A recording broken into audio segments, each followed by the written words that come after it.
Hello, and thanks for watching this Cloud9 ERP Solutions video and subscribing to our YouTube channel.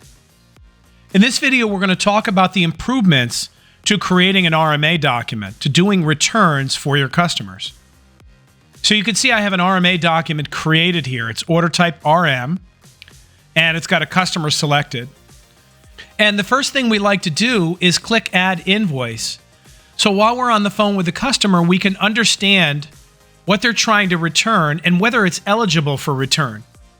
And in this version of Acumatica, there's been some significant improvements in doing that lookup.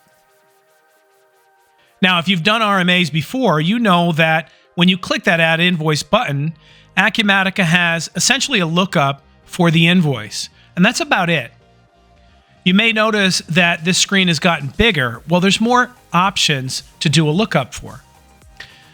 So I can still do a lookup on the invoice. I can change this type to look up other documents, but I can do an invoice lookup. I can also do a lookup on an order specifically. So specific order numbers. So depending upon what the customer has in terms of information, maybe they have the invoice number, maybe they have the order number. That's fine. But more times than not, they'll only have the product information. The person who ordered it might not be the person returning it, and they might not have the paperwork in front of them, but they certainly have the product in front of them that they're trying to return. So now Acumatica has given us the ability to look up the inventory ID. So if we do a lookup, and we change our date filter, you can see there's a date filter here now too.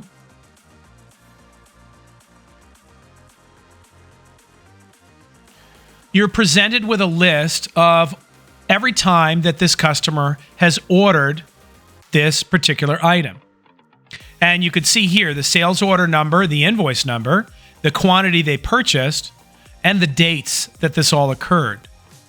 So this is great. This gives us the ability to filter by that item.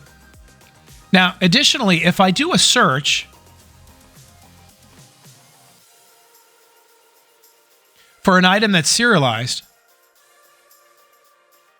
Acumatica will give us the list of times this item's been purchased, but it also gives us the ability to see the serial number. And you could filter by that serial number as well.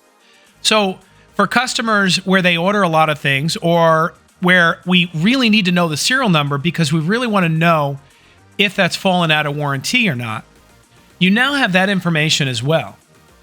So you can do your search here, or you can click on the column and actually do a contain search if the serial number is too long and you don't want the customer to go through the burden of reading the whole thing off for you. So that's improvements to handling returns. You now have a whole lookup of orders and inventory and serial numbers and date filters all at your fingertips, making that RMA process much smoother than ever before. Thanks so much for watching this video and subscribing to our channels. If you have any questions about this or anything else Acumatica, feel free to reach out to us. We'd love to hear from you. Thanks again, and have a great day.